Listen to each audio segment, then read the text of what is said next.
안녕하세요. 이성도 목사입니다. 지난 시간에는 웨스트민스터 수요일 문답 제7문에서 하나님의 작정을 배웠습니다. 하나님의 작정은 하나님의 영원하신 목적으로 곧 그분의 계획이며 그분의 실행입니다. 또 웨스트민스터 대요리 문답은 제12문 서두에서 이것을 하나님의 뜻의 도모로 말미암은 지혜롭고 자유하며 거룩한 행위로 정의하고 있습니다. 성경은 분명히 세상 모든 것, 우리가 측량할 수 없는 광대하고 근원적인 것뿐만 아니라 참새 한 마리의 운명까지 하나님의 뜻하심 속에 있다고 증언합니다. 따라서 지금까지 배운 것을 종합해보면 작정의 주권자는 삼위 하나님이며 그 주체는 삼위 하나님의 의논을 통해 우리를 부르심에 있다. 그렇지만 그 목적은 오직 하나님의 영광이다 라고 할 수 있습니다.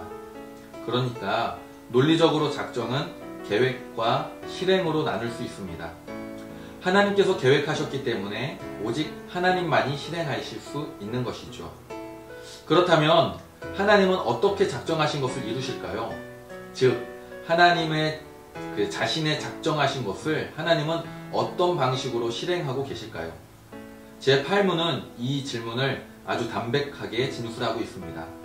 웨스트민스터 수요일 문답 제8문을 제가 읽어보겠습니다. 질문은 하나님께서는 그의 작정을 어떻게 이루십니까? 답은 하나님께서는 그의 작정을 이루십니다. 창조와 섭리의 일로서.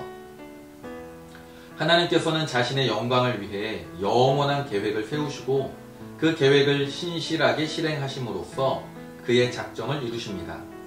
이렇게 하나님의 작정을 실행하시는 하나님의 일하심을 두 가지로 구분할 수 있는데요.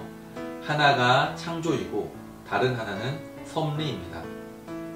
작정은 하나님의 내적 사역입니다. 반면에 창조와 섭리는 하나님의 외적 사역입니다. 내적 사역은 삼위 하나님의 뜻과 목적에 대한 하나님의 인격적 사역이라고 생각한다면 외적 사역은 그분의 뜻과 목적에 따른 시작과 완성을 포괄하는 경륜적 사역이라 할 수 있습니다. 하나님은 창조하심으로 그의 작정을 실행하기 시작했습니다. 그렇기 때문에 창조는 모든 만물의 주인이 하나님이시라는 증거입니다. 그리고 하나님은 섭리로 그의 작정을 이루어 가십니다. 하나님은 이신론자들의 주장처럼 세상을 창조는 했지만 세상과 구별되어 존재하며 세상을 창조한 뒤에는 관여하지 않는 분이 아닙니다. 자신의 창조물을 보존하고 다스리시는 분입니다.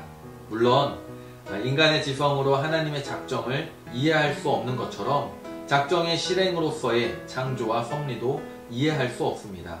그렇지만 성경을 통해 교리를 통해 하나님의 은혜를 토대로 알아갈 때 우리의 신앙에 큰 유익을 줍니다. 창조와 섭리는 하나님과 우리를 이어주는 아주 중요한 고리입니다. 창조를 통해 하나님은 우리의 아버지가 되시고 그렇기에 하나님은 우리를 비인격적으로 대우하지 않으십니다. 섭리를 통해 우리를 부르시고 인도해 가시죠. 창조와 섭리에 대해서는 앞으로 구문에서 12문을 통해 보다 자세히 살펴보도록 하겠습니다. 다음 시간에 제9문으로 뵙겠습니다.